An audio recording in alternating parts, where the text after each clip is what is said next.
What's up, everyone? Welcome back to the LVL Podcast Catch Up. Why are you sitting like that? I'm like a full interviewer. You're the interviewee. Dude, it's so robotic. Hello, everybody. Welcome to the chat. Well, how else do I sit? There we go. I'll get the shoes off and lounge it up. Get a bit sexy with it. This is me in recline. What's up, everyone? So it's been a while since we've recorded this. We actually recorded one, but it hasn't gone up. Are you going to put it up, or are you going to archive that one? That's straight to the archive. Yeah, nice. So yeah, it has been a while since we last chat. We got a lot of stuff that's happened since then. A lot of interesting things in the pipeline that are coming up that are worth talking about. So we thought we'd just give you guys a quick overview of everything that you can expect to see, and things that you may have seen, and things that you won't hear about unless we talk about it here. Yeah. Is there anything in particular you want to kick off? So we were having a big laugh the other day about what it's like being single in lockdown and the grim scenes that appear when you're cooking for yourself. And I know for me, it's like pasta 3 nights in a row. It's this ongoing pasta thing where I cook it, there's a bit left over, but I keep adding to it. And so it's this one recipe. It's pretty weird. And then so I called Maddie to have a laugh about it. I run the stir fry, but early on in it, because Zoe and I actually have separated, but early on I've just moved into this house, and I was like, oh, you know what, I'll get the gnocchi going, started cooking up the sauce, everything, and then I realised I didn't have another pot to actually cook the gnocchi in. All I had was a kettle. So what I did is I taped the boil button down on the kettle and then poured the gnocchi into the top of the kettle and cooked it like that. It actually worked a treat, so I've been running it ever since. So that's it. I've just been living off stir fry and coconut rice for the last however long, but it's all organic veggies. Like I get the nutrients I need. I'm loving life. I'm feeling good. Yeah, I do the exact, other than the pasta, it's stir fry every night. And then other than that, it's smoothie or avo and toast for breakfast, and then smoothie or avo and toast for lunch. It's literally the exact same. I think you have the exact same thing. Literally the same thing. Yeah, we call this single life cooking survival thing urban camping. So if you got any of your urban camping stories, let us know. Yeah, we'll share them next time. We'll share who's got the most ridiculous urban camping. So if you can beat cooking gnocchi in a kettle, then call me and tell me, because I'll bring it up. So what else has happened? I mean, Dom and I got puppy dogs, as you've probably seen on our Instagram, which has been really nice. Billy's been a great addition to my life. I love her heaps. She's the best. I think you feel it's similar. Yeah, I didn't at the start with Luna. She was going to be Gumtree's newest listing every day. She was really hot property on Gumtree. No, I never actually put her up. But yeah, I just didn't realise how hard raising puppies was. Fucking hard. Yeah, respect to anyone who's raised multiple kids. Yeah, 100%. And single parenting, how do you even do that? Yeah, it's insane. It actually is insane. So kudos to all the people out there who are either single parents or even just raising kids themselves, because it's been tough just having a dog.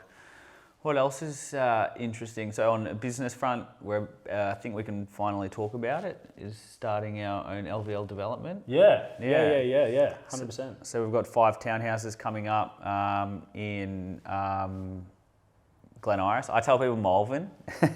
So it's just as you cross over Malvern Road. Where Harold Holt is. Wait, just as you cross over Taronga. Yeah, where the Harold Holt pool is. So we're building 5 townhouses there. So Dom and I actually get a townhouse each, and so does Leo Fortuna, which is really cool. And then we've got the most amazing business partner or JV partner on that called Hope, who you'll get to meet. We love her. So that's really exciting. What else is... Yeah, that's super exciting. On a business front, well, we're lucky to keep flowing through all this lockdown stuff. Smaller sites, but still pretty cool. Yeah, got some really cool jobs that have been underway. It's so funny, and you know, I think I've said it before in our podcast, I forget what lockdowns are up to. I forget, you know, I don't watch the news because it's so negative. I found that last year, the news and what was going on was dictating how I felt that day. So I felt like that it had power over me, over my emotions. So I literally cannot begin to tell you I can't tell you how many times I've watched the news this year. It must be, I don't even think once, maybe. I actually don't, maybe not even once. Anyway, so if I have watched it at someone else's house, the TV at my house isn't hooked up. So it's hooked up, but only to, streaming stuff. And so I'm so out of touch with it that the other day, Dom and I jumped in the car, called him. I said, mate, are you hungry? He goes, yeah. I said, all right, sweet, we'll meet at our favourite cafe. Yeah, so we drove straight to Willow, went up to the door, and then we both looked at each other like, why is it closed?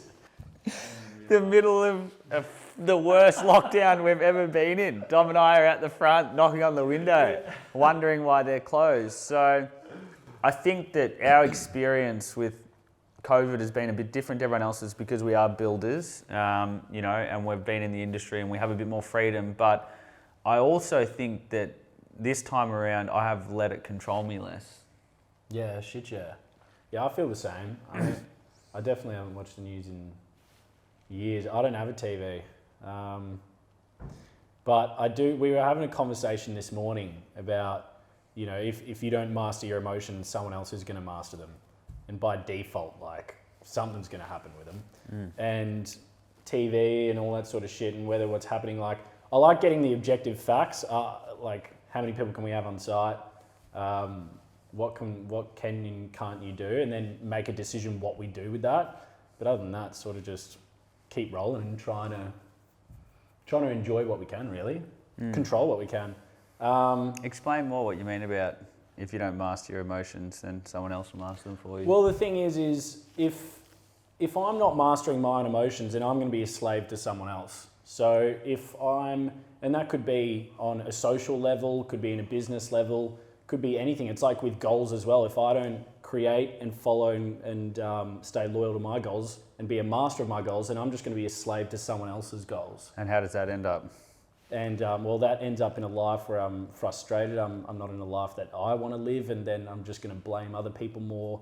Or then I'll try and source people that I think are going to give me the life I want. Yeah. Instead of actually fucking creating it. And I feel like so many people live like that, and I feel like I can reflect on times in my life where I've lived like that. And then the times that I honour myself, like, often are the hardest, but they're the most rewarding, and following your goals and not controlling your own emotions, but mastering them, because you can't control how you're going to feel, but you can sort of, master them in a way that... Oh, well, the way it comes down to, like, say if you're feeling frustrated or angry or even just overly elevated and happy and stuff, it's not always making the decisions just based on the emotion. So it's not about controlling exactly how I feel. It's about, does the emotion dictate the next action or what you're going to say and all that. Whereas objectively, if you know what like, for instance, the gym, there's so many times where I don't want to go to the gym, or I don't want to exercise, don't want to jump on the bike, don't want to do any of that, and then I do it and I've never regretted doing it. Yeah. But if I only exercised when I felt like I wanted to exercise, I mean, my decisions would change with the weather. I wouldn't exercise. Neither. I'd just fucking... I was looking at Billy this morning, actually, when I got up, and she was just lying there, and I just thought, it'd be so good to just be you and just not feel not have to worry about the feelings of guilt or anything if you don't get up or you don't do this or you don't do that. She just literally does what she wants when she wants. Anyway. Yeah, maybe it'd be good to be Billy. If you were Luna, you'd just have the anxiety of seeing your face on the front page of Gumtree.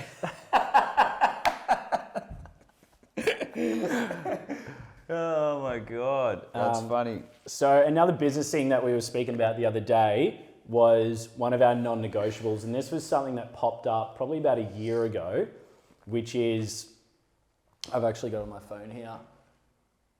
There should never be a surprise over text or email or in writing.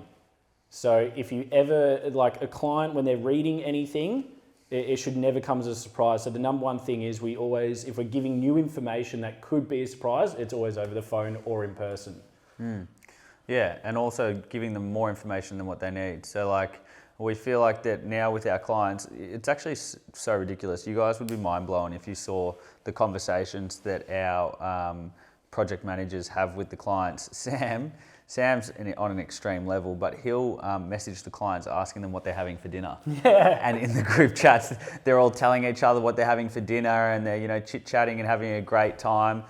Dean and so many people say this is a massive no in the industry, is having the client on site every day, but Dean and the client get along well. He loves having them on site because the guy's got great ideas and they get along, and every single time he gets an email, he gets a variation, which normally people are so scared about. The client already knows about it.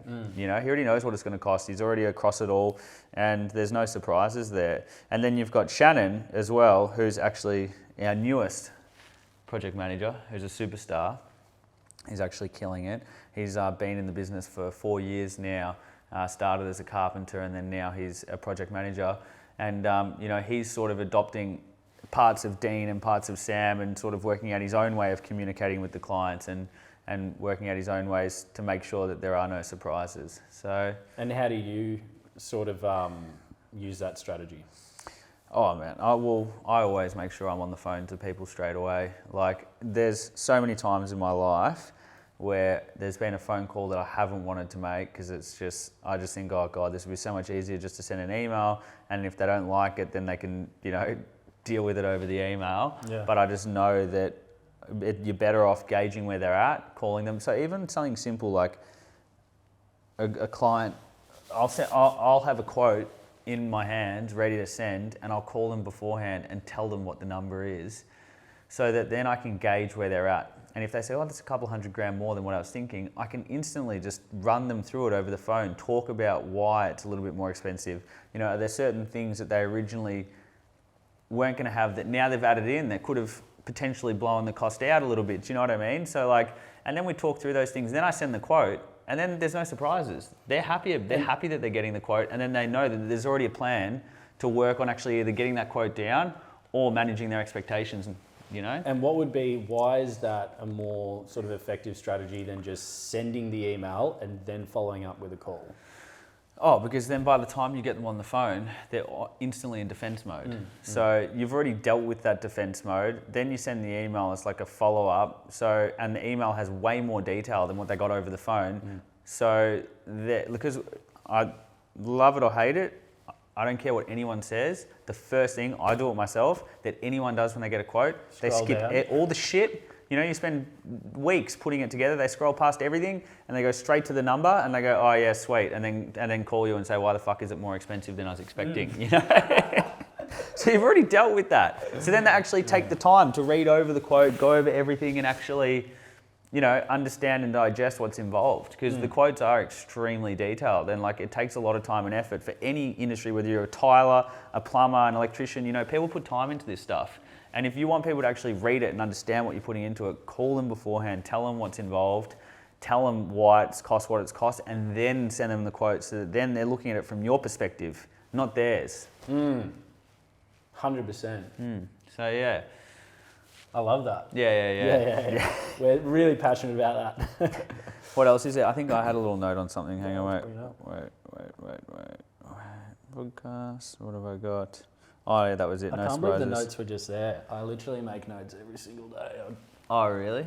Oh, so I've got talk about perspective on COVID, but I mean, look, we sort of already touched on it. We sort of have stayed away from it as much as possible and tried to sort of do our own thing. Obviously, it's really tough. People are divided on what's right and what's wrong in this situation, but I think that people just need to understand that, I guess, everyone's got a right to make a choice, do what they want to do.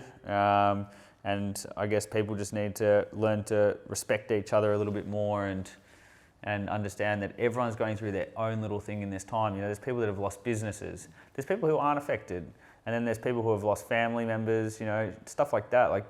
It's an insane time. You don't know what anyone's going through right now without actually asking them. So take the time to actually ask people what's up and what's going on before you start sort of just assuming the wrong things and, ridiculing people and stuff like that. One of the things that I've enjoyed watching is how there's always two extremes. There's always going to be two sides, and it's like when you get to the far sides of the spectrums, those spectrums become the same. It's like in politics, where the extremes on each side almost end up being the same in a way.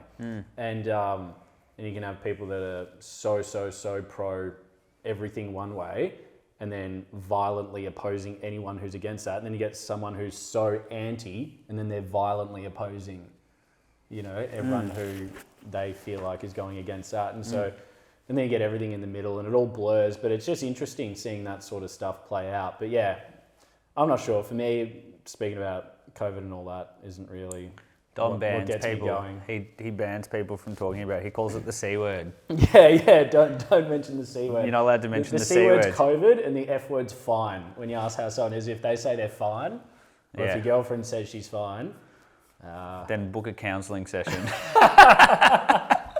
Because you're in the doghouse. what else? I think that's everything, really. We'll Keep just it try short to and do. sharp. Yeah, we'll try to do it more frequently. We'll try to keep everyone updated on this stuff. It's been really I know everyone says it's been really hard, but to actually find the time to do this. But we're going to make more of an effort now. We know that people actually enjoy watching it, so all 3 of them. Oh yeah. Wait, I'm gonna shout out. So someone messaged our Instagram saying they watched the full video. Oh, that's what. One more thing. We're actually about Shout out to Catherine. We're about to release every year we do a spring summer t-shirt drop. Oh yeah. So this year, and just so you know, they're free. It's not this thing that we're trying to make money off. It's last year we did the isolation tour. The year before that was the summer tour. And then this year we're going to do the vaccination tour. Yeah. So we'll release those t-shirts probably in a couple of months. That'll be really cool. But hit us up, give us your address. We'll mail them out to you. Otherwise, come past our office and pick them up. We've still got some left over from last year because Dom decided to do a rerun. There's about 500 of it. Yeah. And just not send them out. We have so many people wanting them, and that no one said. So also, if you want a job sending them out, there's a great job available. But that's everything. I think that's everything. Yeah. I'm happy with that. I'm happy with that. All right, awesome. Thanks, guys.